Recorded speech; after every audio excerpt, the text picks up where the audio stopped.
Assalamualaikum warahmatullahi wabarakatuh.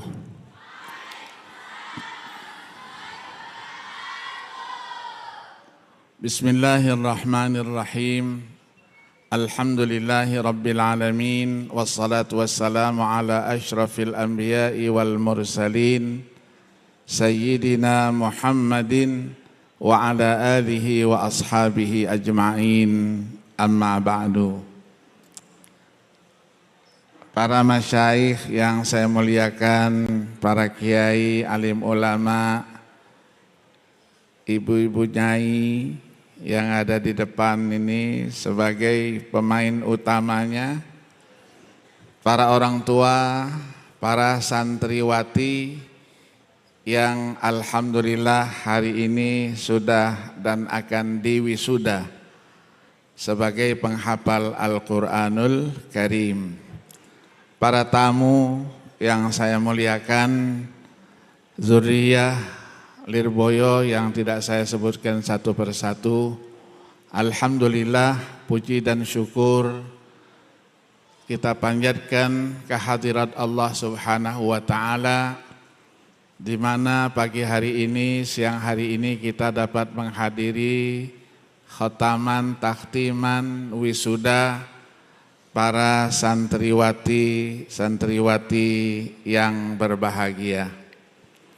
Saya diminta untuk menyampaikan tausiah sampai jam 3. Dipesenin nanti sampai duhur kita istirahat, sholat, makan siang, kita lanjutkan kembali nanti sampai jam 3 sore. Amin.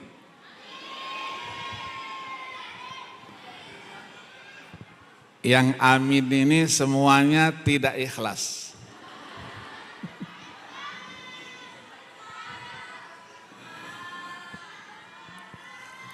Bapak-bapak dan ibu-ibu sekalian yang berbahagia, Al-Quran bagi kita umat Islam adalah segalanya.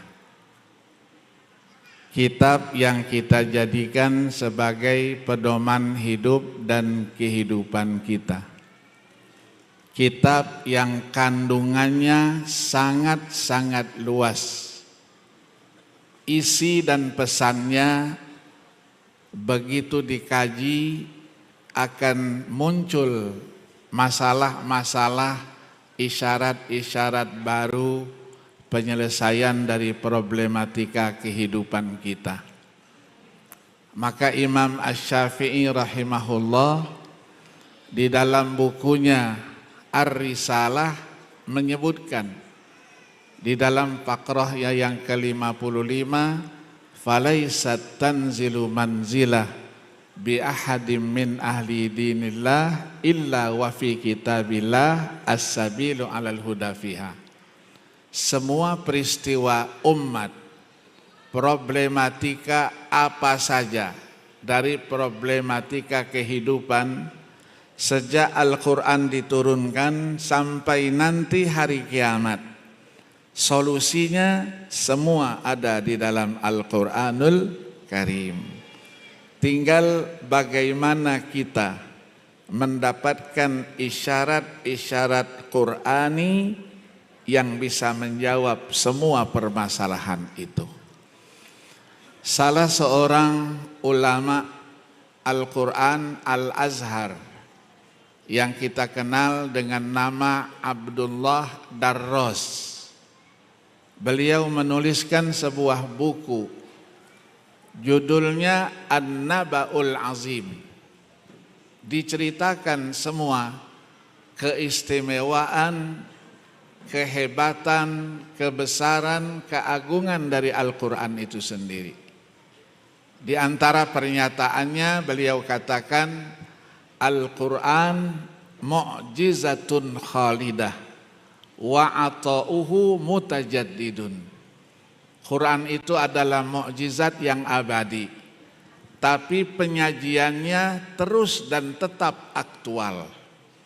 Jadi kalau ada orang yang mengatakan bahwa Al-Quran itu sudah jadul, zaman dulu, setengah abad yang lalu diturunkan, mau dikondisikan dan disesuaikan dengan sekarang, dengan segala perkembangannya, maka mereka mengatakan sudah ketinggalan, jadul.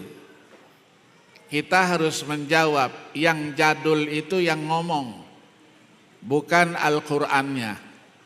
Karena yang ngomong itu tidak mengerti dan tidak pernah mempelajari isi dan kandungan Al-Qur'anul Karim. Bahkan mungkin belum pernah membacanya. Membacanya juga belum tentu betul, belum tentu pas ya dengan keilmuannya. Begitu juga kalau ada orang yang mengatakan kita sudah zamannya zaman teknologi canggih, teknologi yang luar biasa dengan segala perkembangannya yang begitu cepat. Pertanyaannya, apa gunanya kita menghafal Al-Quran? Untuk apa kita menghafal Al-Quranul Karim? Buang-buang waktu saja. Mencari satu ayat, buka aplikasinya, 1 menit juga dapat. Ayat nomor berapa, halaman keberapa, juz keberapa, baris keberapa, sebelah kanan, sebelah kiri, kita temukan. Ini adalah pernyataan orang-orang yang tidak mengerti keistimewaan, kehebatan, kebesaran, keagungan, kelebihan Al-Quranul Karim. Maka dalam kesempatan ini kita akan bahas apa rahasia orang yang menghafal Al-Quran itu. Paling tidak ada 26 rahasia, 26 poin orang yang menghafal Al-Quran mempunyai kemuliaan, keistimewaan dan kelebihan. Nah, 1 poin insya Allah sekitar 15 menit. Jadi kalau 26 poin insya Allah selesailah sampai jam 3 nanti. Amin. Kembali tidak ikhlas lagi ini semua. Menghafal Al-Quranul Karim sebagai mukjizat pasti dimudahkan oleh Allah Subhanahu wa ta'ala. Membacanya saja Allah berikan kemudahan. Berapa banyak metode cepat baca, tulis, terjemah yang ditulis oleh putra-putri terbaik kita bangsa ini. Ditulis dari pengalaman mereka, terjun langsung mengajarkan Al-Quranul Karim itu. Ada bukunya yang 1 jilid, ada yang 6 jilid, ada yang 7 jilid, ada yang 3 jilid. Semuanya sebagai bukti bahwa Al-Quran itu mudah untuk dibaca. Tidak perlu lama-lama. Ingin membaca Al-Quran, tidak mengerti huruf Al-Quran itu sama sekali. Itu hanya perlu waktu 4 jam saja. Tidak perlu 1 bulan, 3 bulan, 4 jam saja insya Allah bisa membaca dan mengenal Al-Quranul Karim. Karena membaca saja sudah mendapatkan kemuliaan, keistimewaan yang luar biasa. Orang yang membaca Al-Quran itu berarti orang yang setiap saat berkomunikasi dengan Allah Subhanahu wa ta'ala, berdialog dengan penciptanya Allah Subhanahu wa ta'ala. Maka Nabi katakan dalam sabdanya, man arada ayyatakallama ma'allah falyaqra'il Qur'an. Siapa yang mau berkomunikasi, berdialog dengan Allah, maka bacalah Al-Quran itu. Membaca Al-Quran dengan ilmunya, membaca Al-Quran dengan benar. Maka di sini alhamdulillah Pembacaan Al-Quran dibimbing oleh guru-guru yang luar biasa. Karena mempelajari Al-Quran tidak seperti mempelajari yang lain. Harus ada yang namanya talaqi wal musyafahah. Langsung dari si guru. Bagaimana guru menyebutkan satu huruf, bagaimana mimiknya kita ikuti itu. Dan semua ini haruslah bersanad, bersambung dari guru kita sampai kepada Rasulullah sallallahu alaihi wasallam. Maka membaca Al-Quran tidak sama dengan membaca yang lain. Satu huruf saja punya makna. Bayangkan kalau kita setiap hari bisa membaca 1 lembar, 2 lembar, 1 juz, 2 juz, 3 juz. Berapa banyak pahala yang kita peroleh. Maka Nabi katakan dalam sabdanya, la aqulu alif lam mim harfun, wa innamal alifu harfun, wal lamu harfun, wal mimu harfun. Likulli harfin hasanah wal hasanah bi asyri amsalihha ila 700 dhi'fin. Aku tidak mengatakan, kata Nabi, alif lam mim itu 1 huruf. Tapi alifnya 1, lamnya 1, mimnya 1. Likulli harfin hasanah, setiap 1 huruf 1 kebajikan. Dilipat gandakan menjadi 10 kali. 100 kali sampai 700 kali lipat. Kalau 1 juz berapa banyak? HP-nya tidak bisa ngitung itu. HP-nya secanggih apapun tidak bisa menghitung. Terlalu banyak angkanya yang akan muncul. Di samping orang yang suka membaca Al-Quran, nanti pada waktunya ketika kita memerlukan bantuan, tidak ada yang bisa memberikan bantuan, Al-Quran nanti turun memberikan bantuan itu. Itulah sering kita baca hadis Nabi, Iqra'ul Quran fa innahu ya'ti yaumal qiyamah syafi'an li ashabihi. Ibu-ibu dan bapak-bapak sebagai orang tua yang hari ini dapat mengantarkan putri-putrinya hafal Al-Quran 30 juz, khotam Al-Quran 30 juz, dan bahkan sampai dengan qiraatnya, itu tidak ada yang sia-sia. Pengorbanan bapak-bapak dan ibu-ibu tidak ada yang sia-sia. Semuanya dicatat pahalanya di sisi Allah Subhanahu wa ta'ala. Nanti pada hari kiamat, putra-putrinya itu, putrinya khusus membawakan mahkota. Mahkotanya batu-batunya dari surga, berlian, intan dan seterusnya. Dibawa sambil mencari, mana orang tuaku yang mengantarkan aku sebagai penghafal Al-Quran. Disematkan nanti kepada orang tuanya itu. Ini adalah satu kemuliaan. Jadi tidak ada sia-sianya. Maka kita berbahagia hidup keseharian di pondok pesantren selalu bersama Al-Quranul Karim. Saya merasakan itu. Karena orang tua saya dulu adalah ahlul Quran. Di rumah setiap hari antara maghrib dengan isya 300-400 anak. Saya masih kecil, umur 4 tahun, 5 tahun. Listrik belum ada. Kalaupun hidup hanya sekali seminggu. Mereka bawa obor, dibimbing satu-satu membaca, dan saya selalu di sebelah orang tua. Saya waktu itu cerewet juga dengan ayah saya. Apa gunanya Abah ngumpulin anak-anak begini ini? Apalagi antara maghrib dengan isya. Maghrib dengan isya itu waktu yang rawan.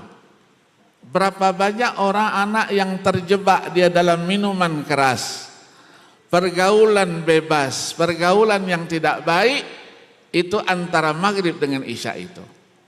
Maka kata ayah saya kumpulkan supaya mereka selamat dari semua itu. Dididik, dibimbing satu-satu membaca Al-Quran itu. Itulah yang beliau lakukan. Kalau sudah isya, nanti habis isya, beliau keliling lagi ngajar Al-Quran bin Nagham dengan lagu maqamat di rumah-rumah, di masjid, ada yang di musholla. Dan beliau tidak mau dijemput pakai mobil, pakai becak, pakai motor, tidak mau. Saya selalu mendampingi setiap hari, setiap malam. Saya tanya, kenapa Abah tidak mau dijemput? Kan lebih mudah. Dia bilang, biar setiap langkah kita dicatat sebagai amal baik kita di sisi Allah Subhanahu wa ta'ala. Begitu. Ya, bersih hatinya untuk apa? Menyampaikan ilmu itu, menyampaikan cara baca Al-Quran dengan baik kepada masyarakat, sehingga sampai sekarang pun tetap dikenang orang. Orang tuanya ingat ketika anak-anaknya dibimbing untuk bisa membaca Al-Quranul Karim. Maka kita membaca Al-Quran dimudahkan oleh Allah. Menghafal Al-Quran juga dimudahkan oleh Allah Subhanahu wa ta'ala karena mukjizat.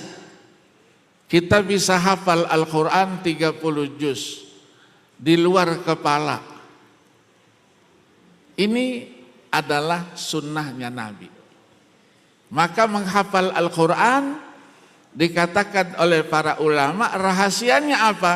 At-ta'assi wal iqtida bin Nabi alaihi salatu wassalam. At-ta'assi wal iqtida bis sahabah radhiyallahu anhum. At-ta'assi wal iqtida bit tabi'in wa tabi'it tabi'in dan seterusnya yang sering kita sebut, itulah tradisi salafuna as-salih. Ulama-ulama kita, orang-orang terdahulu itu. Maka salah seorang ulama besar yaitu Ibnu Abdil Bar yang wafat 463 Hijriah. Beliau sampaikan bahwa orang yang melakukan tradisi bahwa Al-Quran, ilmu Al-Quran yang sudah mentradisi di tengah-tengah para salaf itu harus dipelihara, harus dilestarikan.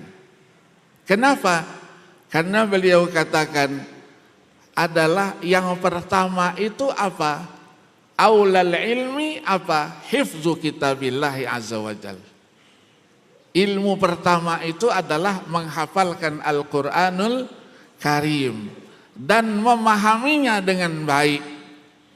Maka orang-orang tua kita dulu sebelum anaknya sekolah, masuk sekolah secara formal, dititipkan dulu kepada guru-guru Al-Quran, pondok-pondok supaya hafal Al-Quran 30 juz. Maka rahasianya apa? Menghafal Al-Quran itu muyassarun linnasi kullihim, dimudahkan oleh Allah kepada manusia secara keseluruhan. Tidak ada hubungan dengan kecerdasan dia, kesehatan dia, semuanya bisa menghafal Al-Quranul Karim. Mungkin bapak-bapak dan ibu-ibu, anak-anakku sekalian, 1 bulan yang lalu Indonesia menjadi tuan rumah musabaqah disabilitas. Orang-orang yang cacat, anak-anak yang cacat, ada yang buta, ada yang secara fisik juga cacat. Ya usianya masih muda-muda dari berbagai negara. Bukan hanya sekedar hafal Al-Quran. Tadi cerita sama Pak Yai, matan Jazariyah pun dihafalkan.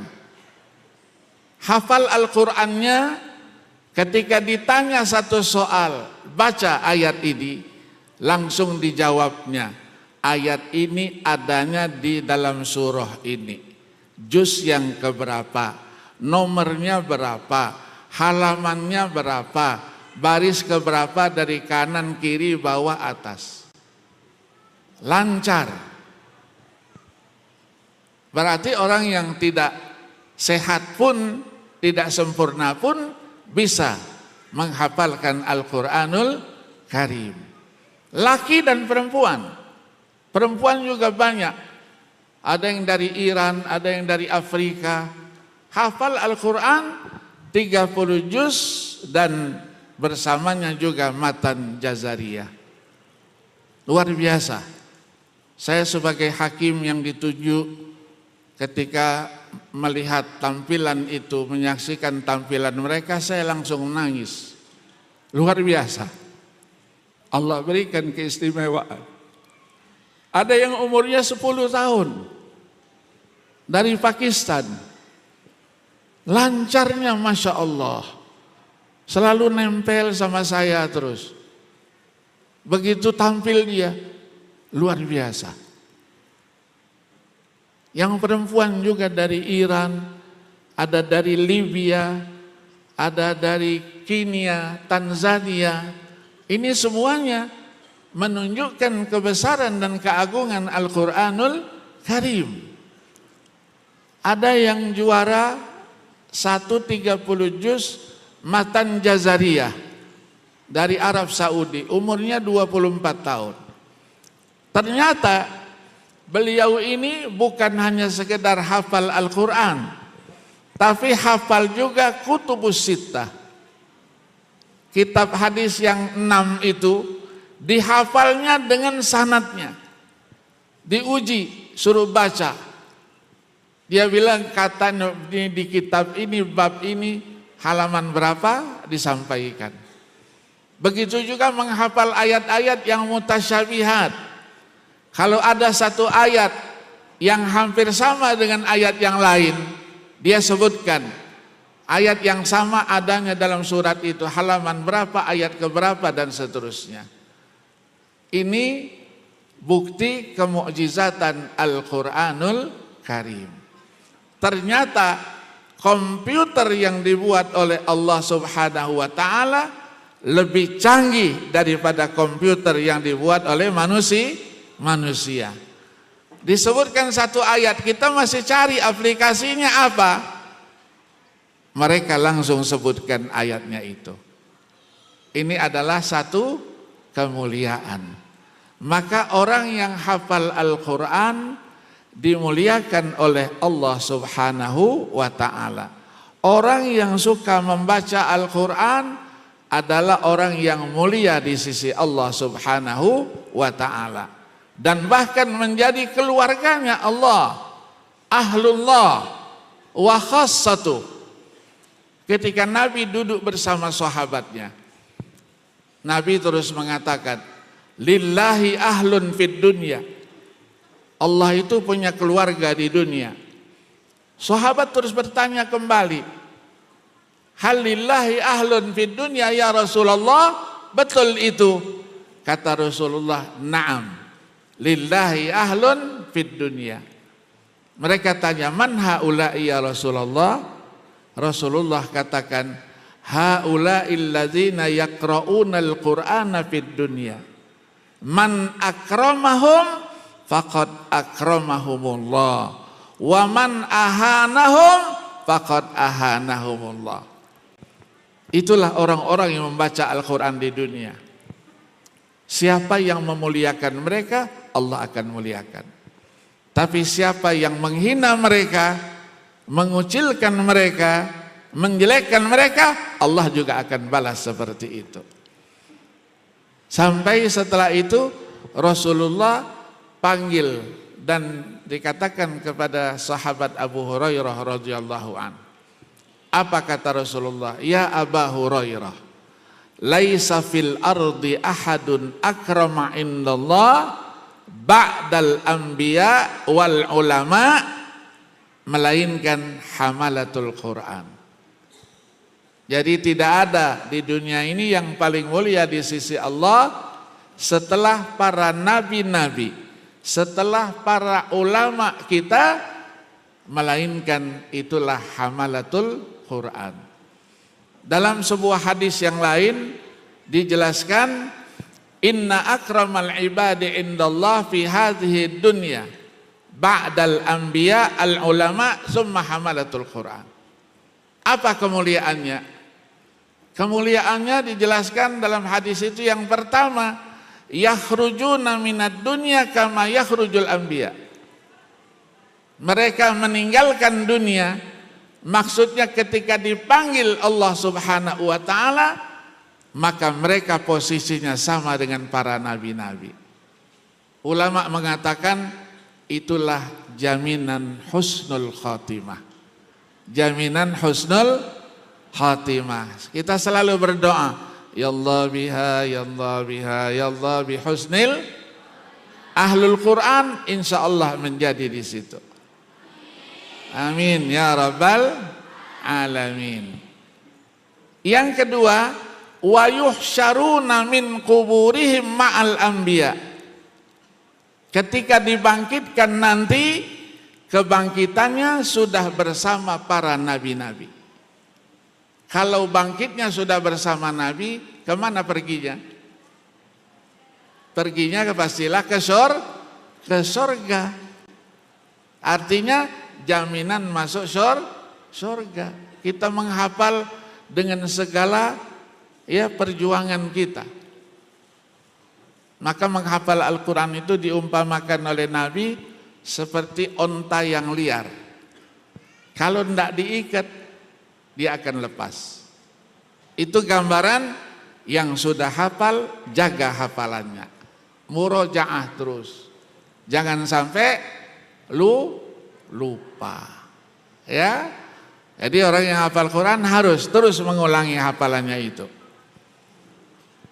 Yang ketiga, apa keistimewaannya? Wa yamurruna 'alas sirati ma'al anbiya. Mereka melewati, menyeberangi jembatan Siratal Mustaqim itu bersama para nabi. Maknanya apa? Kata para ulama, jaminan keselamatan dalam penyeberangan itu. Kalau jatuh di bawahnya neraka jahanam. Yang keempat apa? Wa ya'khuduna thawabal anbiya. Mereka juga mendapatkan pahalanya para nabi-nabi. Maka orang yang hafal Al-Quran mendapatkan kemuliaan luar biasa. Kalau ada sholat berjamaah, ulur tarik, siapa yang mau jadi imam? Yang didahulukan siapa? Ahfazuhum li kitabillahi azza wa jalla. Yang hafal Al-Quranul Karim, dia yang maju. Dia yang maju. Jadi dimuliakan oleh Allah Subhanahu wa ta'ala. Ya, posisinya sangat dimuliakan. Menghafal Al-Quran berarti kita sudah menghafalkan sumber daripada ajaran agama kita. Karena Al-Quran menurut kita bukan dia adalah disebut dengan kitab ilmu pengetahuan, tidak. Karena ilmu pengetahuan didasari oleh teori, nazariyat. Ilmu pengetahuan didasari oleh apa lagi? Oleh at-tajarub al-ilmiyah, eksperimen-eksperimen. Teori dan eksperimen senantiasa berkembang. Berubah dia dari satu waktu ke waktu yang lain. Kalau dikatakan Al-Quran itu kitab ilmu pengetahuan, berarti Al-Quran senantiasa berubah. Padahal Al-Quran itu kita katakan apa? kalamun qadimun la yumallu sama'uhu. Ya, apa itu Al-Quran? Kalamullah an-nafsi al-azali. Berarti dia qadim, dia tidak hadis. Maka kesimpulan kita, Al-Quran itu adalah sumber ilmu pengetahuan. Sumber ilmu pengetahuan. Apapun ilmu pengetahuan yang berkembang di dunia ini, sampai nanti isyarat-isyarat ilmiahnya ada di dalam Al-Quranul Karim. Ya, itu yang sering kita bahas kalau dalam ilmu Al-Quran dengan i'jazul Quran. Di sini al-i'jaz al-ilmi sampai dengan al-i'jaz al-adadi, bilangannya. Cari ada yang sinonimnya, ada yang antonimnya. Sinonimnya disebut berapa di sini? Sama. Di sana juga disebut dengan angka yang sama, tidak lebih satu dan tidak kurang satu. Maka al-i'jazul ilmi ini sudah dibuktikan sekarang ini bahwa Al-Quran itu di dalamnya ditemukan isyarat-isyarat ilmiah yang sampai sekarang ini terus berkembang. Tahun 96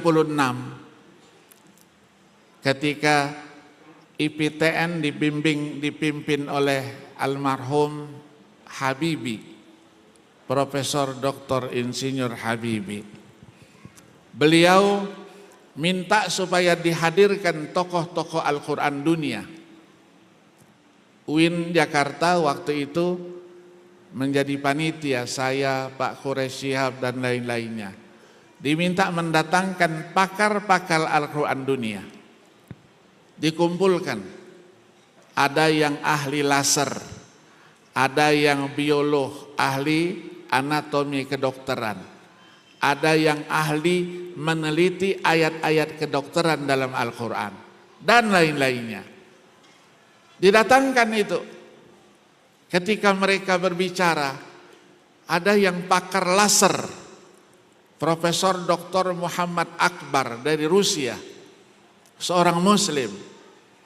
Beliau menjelaskan ilmu laser hanya mengutip satu potong ayat saja. Nurun ala nur, nurun ala nur. Hanya 2 kalimat. Ketika beliau tampil menjelaskan itu, dijelaskan 4 jam lamanya. Dari jam 8 sampai menjelang zuhur. Kita yang mendengarnya bingung. Kita memang tidak mengerti laser. Yang pakar-pakar laser, profesor-profesor itu juga bingung. Begitu hebatnya Al-Quranul Karim. Ketika dibuka tanya jawab, sesi tanya jawab, silahkan siapa yang mau bertanya. Ada salah seorang profesor berdiri. Saya katanya memperhatikan dari tadi, jam 8 dimulai, ayat yang bahas 1 potong. 4 jam. Katanya saya bingung mendengarkan pembahasan itu tadi. Dijawabnya apa? Kalau yang mendengarnya bingung, yang ngomongnya lebih bingung lagi. Karena membahas kan? Ada lagi yang pakar biologi, ilmu anatomi kedokteran, tentang kehamilan. Ceritakan bagaimana proses kehamilan seorang wanita itu.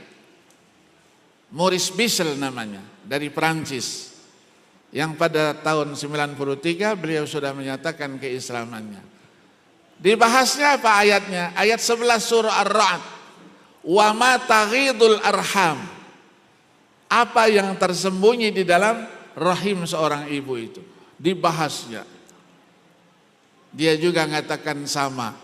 Saya bahas 1 potong ayat, saya juga bingung katanya. Begitu luasnya pembahasan dari 1 potong ayat itu. Ada juga yang mengungkap secara keseluruhan ayat-ayat terkait dengan kedokteran.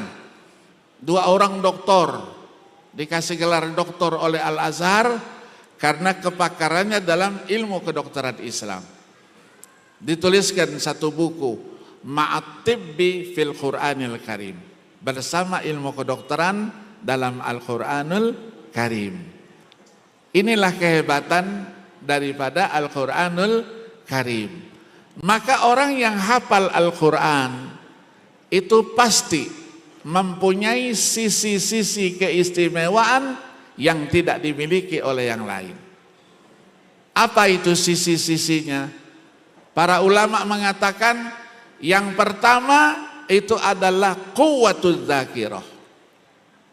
Hafalannya kuat, ingatannya di atas rata-rata, IQ-nya di atas rata-rata. Kenapa? Al-Quran saja 30 juz ada di sini, apalagi untuk yang lain. Maka ketika dia sekolah di SMA atau di perguruan tinggi, pasti nilainya lebih unggul dari yang lainnya. Nilainya pasti lebih baik, lebih tinggi, karena IQ-nya isinya adalah Al-Quranul Karim. Ini sudah terbukti. Ya, di UIN Jakarta, UIN Malang, semuanya sudah terbukti ketika wisuda nanti S1, S2, S3. Termasuk ilmu-ilmu eksakta, kedokteran, matematika, teknik. Itu kalau yang muncul mahasiswa terbaik, nilainya IPK-nya 4, lengkap, sempurna, atau kurang sedikit dari situ. Begitu kita dekati, kita tanya, kamu hafal Quran? Oh iya Ustaz, saya hafal Quran. Terbaik wisuda fakultas kedokteran. Terbaik wisuda fakultasnya apa? Studinya apa? Matematika. Ternyata hafal Al-Quran. Ini kelebihannya. Maka orang yang hafal Quran untuk mempelajari ilmu-ilmu itu mudah saja. Ya, ini bukan cerita dongeng. Ya, ketika saya sekolah dulu di Madinah Al-Munawwarah, ujiannya Masya Allah, ada kitab kadang-kadang yang harus kita hafal 4 jilid, harus kita kuasai materinya. Tapi karena Al-Quran ada di sini, kita baca sekali, terus nempel dia. Ingat kita, mau soalnya dari mana saja ujiannya, kita bisa jawab berkat Al-Quranul Karim. Maka sekarang penghafal Al-Quran itu mendapatkan kemuliaan, mendapatkan penghargaan. Sekarang penghargaan bukan di lingkungan UIN. Kalau UIN memang kita punya, Kementerian Agama. Sekarang Kementerian Pendidikan Tinggi, Dikti. Siapa yang hafal Al-Quran 30 juz bisa diterima di universitas mana saja, prodi apa saja. Prodi apa saja boleh memilih, termasuk ilmu-ilmu eksakta. Mau kedokteran kah dia, teknik kah, apa dia, diterima tanpa testing. Tanpa testing, dan begitu diterima langsung dibebaskan SPP-nya. Langsung dikasih beasiswanya. Diberikan beasiswa bukan hanya S1 saja, tapi selesai S3. Ini kemuliaan yang kita dapatkan, ya, di Dikti juga begitu. Maka sekarang banyak santri-santri yang kuliahnya fakultas kedokteran, santri-santri yang kuliahnya fakultas teknik dan lain-lainnya yang merupakan ilmu eksakta. Bukanlah mudah untuk ilmu eksak ini untuk dikuasai. Rumus-rumusnya luar biasa.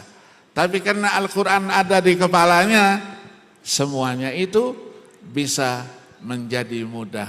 Sekali baca, nempel. Seperti Al-Quran ketika dia hafal itu. Maka keunggulan itu pada penghafal Al-Quranul Karim. Yang kedua, orang yang hafal Quran pasti dialek bahasa Arabnya lebih baik dari yang lain. Kenapa? Setiap hari yang dibaca bahasa Arab. Ya, Al-Quran bahasa Arab. Maka dialek ketika menyebutkan bahasa Arab, berkomunikasi dengan bahasa Arab, itu pasti dialeknya lebih baik daripada yang lain.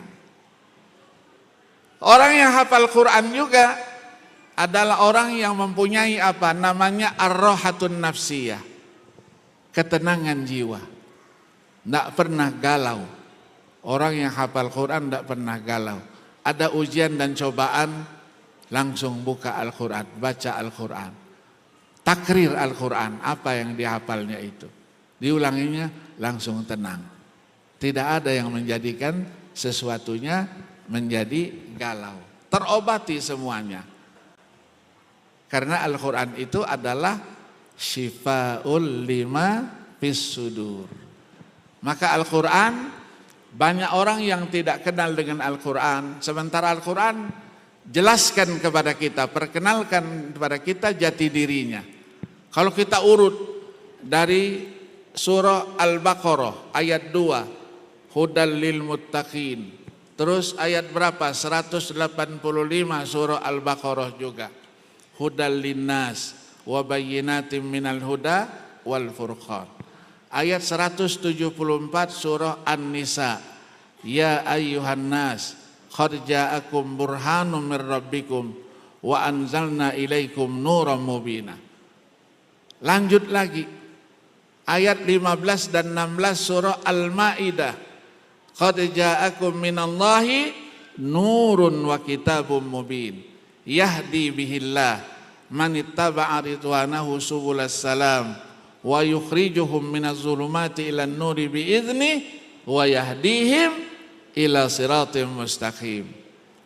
Ayat berapa lagi? 57 surah Yunus yang selalu kita baca, ya ayyuhan nas qad ja'atkum mau'izatum mir rabbikum wa shifaa'un lima fis sudur wa hudaw wa rahmatul lil mu'minin. Surah Hud kita baca, wa ja'aka fi hadhil haqqu wa mau'izatu wa dzikra lil mu'minin. Surah apa? An-Nahl, tibyanan likulli syai' wa huda wa rahmah wa busyra lil muslimin. Sampai dengan ayat yang tadi dibaca, ayat 9 surah Al-Isra, inna hadzal qur'ana yahdi lillati hiya aqwam wa yubashshirul mu'minina alladzina ya'maluna as-salihati anna lahum ajran kabira. Ayat 82-nya, wa nunazzilu minal qur'ani ma huwa shifaa'u wa rahmatul lil mu'minin. Kalau ayat ini saja kita sebutkan, itu sampai jam 3 juga tidak selesai. Itulah Al-Quranul Karim. Maka kita harus kenal Al-Quran. Bukan kita bangga dengan Al-Quran tapi tidak pernah membacanya. Ada orang yang senang beli Al-Quran, beli Al-Quran yang warna-warni itu. Begitu sampai di rumah, dipajangnya di lemari kaca. Setiap hari dia lewat, alangkah indahmu Al-Quran, tapi tidak pernah dibaca. Ya, itu pakai kaca lumayan. Kalau tidak pakai kaca, mau Ramadan baru dibuka Al-Quran, debunya sudah setengah kilo. Karena tidak pernah dibuka. Ya, Al-Quran bukan kebanggaan, tapi itu adalah milik kita semuanya. Tenang, syifaul lima fis sudur, ada semuanya. Di sini ada yang mau cari jodoh, ada. Maunya yang mana? Maunya yang mana? Tidak usah perlu pergi ke dukun, tunggu dia meludah dulu, ludahnya dibawa atau dijampi. Tidak perlu. Baca satu ayat saja, saya mau si A, tapi dia bukan milik orang, bukan pacarnya orang, bukan istrinya orang. Sebutkan dari jauh, tiup saja, langsung ikut pulang dia, diajak. Artinya mudah. Al-Quran itu hebat, supaya tidak dilihat orang, karena ada masalah. Ya, saya sekolah dulu, itu kalau yang sekolah di Timur Tengah dituduh dulu, pulang nanti ingin mendirikan negara Islam. Maka yang liburan harus ditatar dulu, P4. Tidak boleh pulang ke daerahnya. Di Jakarta dipegangin 3 hari 3 malam. Nanti baru dikasih sertifikat. Sertifikat itulah yang membuat dia lolos pemeriksaan imigrasi ketika berangkat. Ya saya alhamdulillah tidak pernah ikut itu. Saya sudah punya P3, sudah punya. Kenapa Pak Agil tidak ikut? Saya lebih baik saya bertemu dengan orang tua saya, keluarga saya. Begitu pulang, kumpul semua teman-teman, dia bilang, Pak Agil tidak punya surat ini, tidak bisa berangkat. Oh iyalah, tidak apa-apa. Tidak apa-apa. Nanti kalau imigrasi buka, saya duluan nomor 1. Dia tidak tahu kita punya Al-Quran. Di Al-Qurannya ada di sini, baca 1 ayat saja, siapa yang meriksa? Tiupin, selesai. Tidak lihat dia. Ya begitu dia datang, saya sudah bacain dulu 100 kali dibaca. Begitu antri, saya ini begitu dia keluar, jangan begitu dia dekat, gitu janganlah, tiup gitu. Dia tanya mana paspornya? Ini paspor. Tok tok, jalan. Lu enggak perlu surat Pak? Enggak perlu, jalan sana. Tuh lihat, berkat Al-Quranul Karim. Iya. Nah kita juga keluarga, bawa keluarga sekolah dulu, bawa keluarga kita. Kalau liburan, Masya Allah, anak-anak kan persiapannya luar biasa. Kopernya isinya kan pakaian anak-anak. Kalau dibongkar, kapan selesai menyusun kembalinya? Begitu di Bea Cukai, berapa koper itu, kan kita ketemu dengan pengawasnya di situ. Tiupin aja, satu-satu. Nggak dibuka koper saya, teman dibuka, loh Pak kenapa itu nggak dibuka? Kami dibuka, kamu buka, itu nggak dibuka. Berkat Al-Quranul Karim. Tapi tidak berlaku untuk ujian. Kalau ujian kan biasa ada yang ngawasin kan, gurunya kan, kiainya kan duduk di depan itu. Jangan nanti begitu masuk tiupin juga. Supaya tidak lihat, buka buku, nyontek, tidak berlaku. Tidak berlaku. Mau apa lagi? Mau kebal, selet di sisit-sisit gitu. Semuanya Al-Quran ada. Tapi ingat, Al-Quran diturunkan bukan untuk itu. Al-Quran diturunkan bukan untuk itu. Ya, dia hafalnya yang bisa tidak dilihat tadi itu. Membaca Al-Quran juga tidak pernah, insya Allah tidak ada gunanya. Dekatkan diri kita dengan Al-Quranul Karim. Baru Al-Quran itu bisa membantu kita. Nah yang keempat, apa itu? Dikatakan oleh para ulama, keistimewaan orang yang menghafal Al-Quran itu adalah ar-rif'atu fid darain. Menjadi terhormat di dunia dan menjadi terhormat pula di akhirat. Di dunia kita dihormati, Ahlul Quran dihormati di mana-mana. Yang ikut musabaqah hadiahnya berapa? Ya hadiahnya besar-besar. Kalau di luar itu, ya anak-anak kita kan selalu juara, kecil-kecil. Ya kemarin ada yang dari Gorontalo, umurnya baru 11 tahun, 30 juz menang di Qatar sana. Ada yang di Tanzania, ya ada yang waktu kita mengadakan MTQ internasional di Jakarta dari Kalimantan Timur. Umurnya baru 12 tahun, hafal 30 juz Al-Quran itu dengan baik. Begitu juga waktu STQ kita di Sopipi, ya Maluku Utara. Juaranya yang 30 juz siapa? Anak umur 12 tahun. Namanya Auzan dari Sumatera Utara. Ketika TC, saya juga pernah ke sana TC, kita acak tuh. Kita tanya, alhamdulillah, tidak pernah tet sekali bel, tidak pernah. Lancarnya luar biasa. Ya juara 1. Pulang ada MTQ juga, MTQ Amir Sultan di Jakarta, di Hotel Millennium.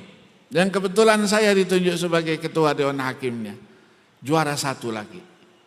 Dikasih hadiah sama gubernurnya, pulang dari Sopipi dikasih 100 juta. Pulang dari Jakarta dikasih 100 juta lagi. Akhirnya dikirim menjadi peserta Musabaqah Tilawatul Quran internasional di Arab Saudi. Ikut dia, dapat nomor 2. Karena lawannya syekh-syekh semuanya. Dia yang paling kecil. Dapat hadiahnya berapa? 700 juta. 700 juta. Coba kalau beli kerupuk berapa banyak? 700. Jadi 3 kali dia menang dapat hampir 1 miliar. Itulah penghormatan yang diberikan kepada penghafal Al-Quranul Karim. Belum musabaqah yang di Emirat Arab, itu hadiahnya lebih besar lagi. Baru seleksi pertama saja, seleksi tim kecil, hafalannya dites. Kalau lulus dari tim kecil langsung dikasih amplop. Amplopnya isinya apa? Dolar. Berapa dolar? 10.000 US dollar. Berapa 10.000? 150 juta.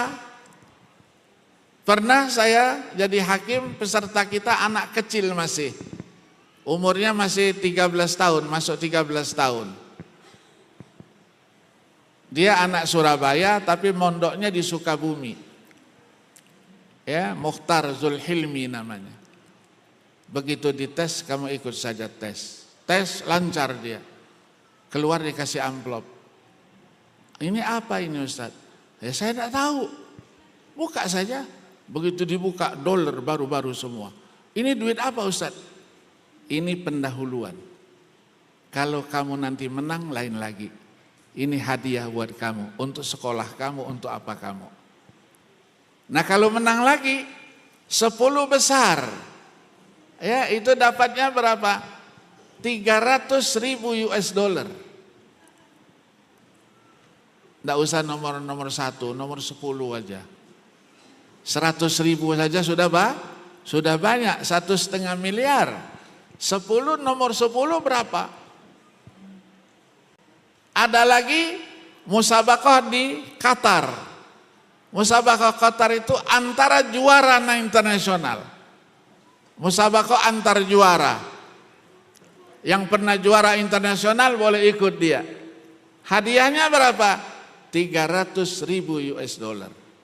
4,5 miliar. 4,5 miliar beli apa kita? Kalau beli sepeda berapa banyak? Motor berapa banyak? Luar biasa penghormatan kepada orang yang hafal Al-Quranul Karim.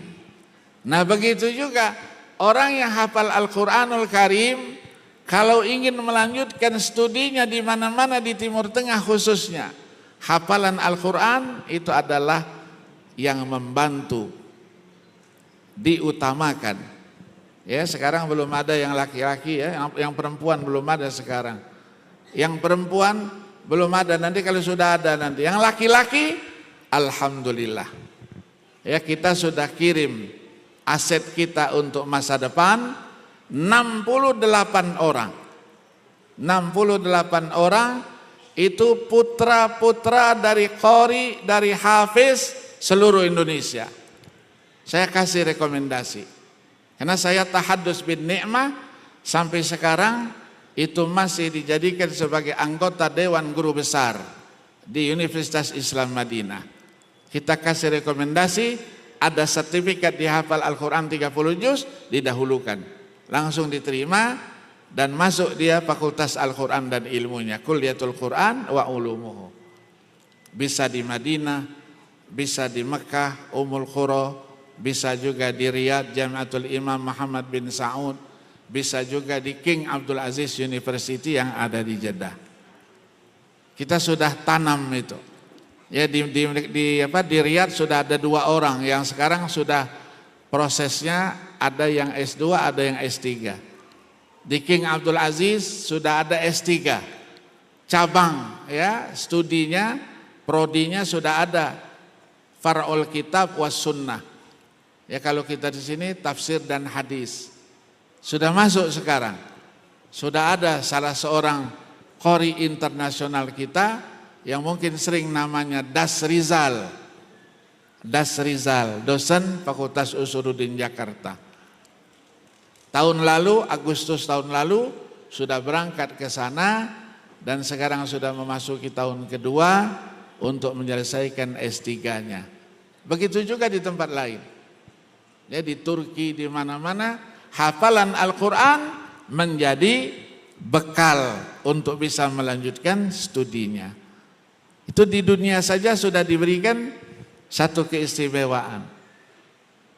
Nah, di akhirat orang yang meninggal dia adalah penghafal Al-Quranul Karim, itu diberikan jaminan jasadnya tidak akan rusak sampai hari kiamat nanti, sampai hari kebangkitan nanti.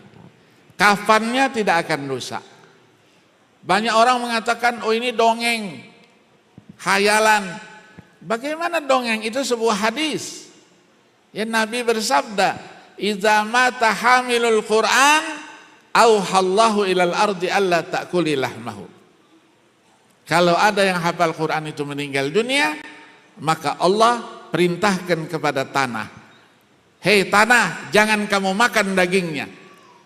Tanah terus menjawab, faqalat, "Kaifa akulu lahmahu wa kalamuka fi jawfi." Bagaimana aku mau memakan dagingnya sementara di dalam dadanya ada Al-Quranul Karim.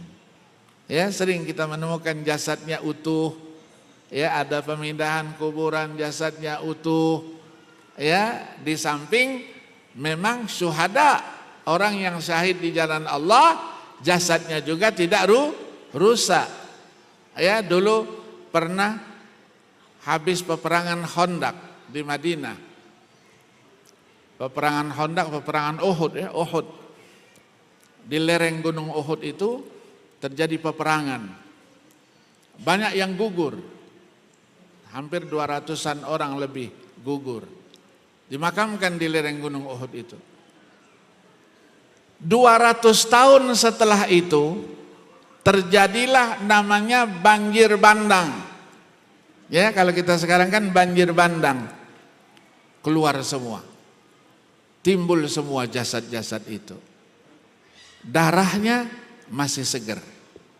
Kafannya tidak rusak. Itulah yang dipindahkan ke Baqi, diberi nama syuhada Uhud. Dimakamkan di satu liang, ya, diberi nama syuhada Uhud. Dan lain-lainnya. Ya, banyak sekali contoh-contoh orang yang hafal Al-Quran itu tidak rusak jasadnya. Ketika saya sekolah juga dulu, para penghafal Al-Quran di Masjidil Haram, itu antara lain ada Syekh Mustafa Garut dari Garut dan lain-lainnya. Syekh Mustafa Garut meninggal dunia. Setelah meninggal berapa? 22 tahun lebih. Anaknya yang menggantikan namanya Abdurrahman.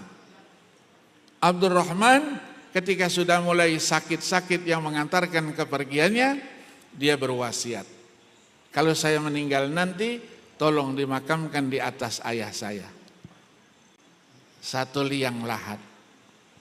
Meninggal, dibongkarlah liang lahatnya yang sudah sekian puluh tahun. Ternyata masih utuh, jasadnya masih utuh.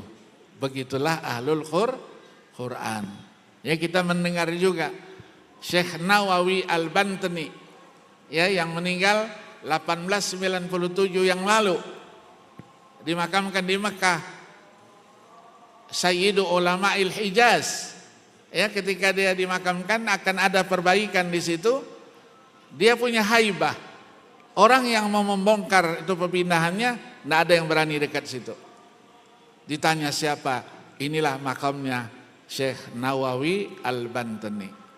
Begitu dibuka, jasadnya masih utuh, padahal sudah 100 tahun lebih yang lalu. Ini keistimewaan yang dimiliki oleh ahlul Quran. Mudah-mudahan kita senantiasa dapat menjaga hafalan kita tingkatkan wawasan kita, tidak hanya sekedar kita membaca dan menghafal, tapi kita juga pelajari isi dan kandungannya, ilmu-ilmu Al-Quran yang terkait itu. Mudah-mudahan Allah senantiasa menjadikan kita ahlullah wa khassatuh, kita mendapatkan kehormatan, keluarga kita mendapatkan kehormatan, jiran kita juga mendapatkan kehormatan dan keberkahan. Jangan lupa dengan guru kita, siapa yang membesarkan kita, siapa yang mendidik dan membimbing kita bisa membaca Al-Quran sampai bisa menghafal Al-Quran. Jangan kita lupakan, tidak boleh lupa sama guru. Mau tidur, kirim Fatihah satu-satu, sebut namanya, siapa yang membesarkan kita, baru kita tidur. Itulah cara kita menjalin komunikasi dengan orang-orang yang sudah mendahului kita. Terima kasih, mohon maaf, isyarat sudah ada, azan sudah kedengar, ya kita istirahatkan sampai di sini. Kita sholat duhur, nanti makan bersama. Setelah itu kita kembali lagi ke sini untuk melanjutkan tausiahnya. Amin ya rabbal amin. Tidak ikhlas semua. Mohon maaf atas segala kekurangannya. Terima kasih. Ya wallahul muwaffiq ila aqwamit thariq. Wassalamualaikum warahmatullahi wabarakatuh.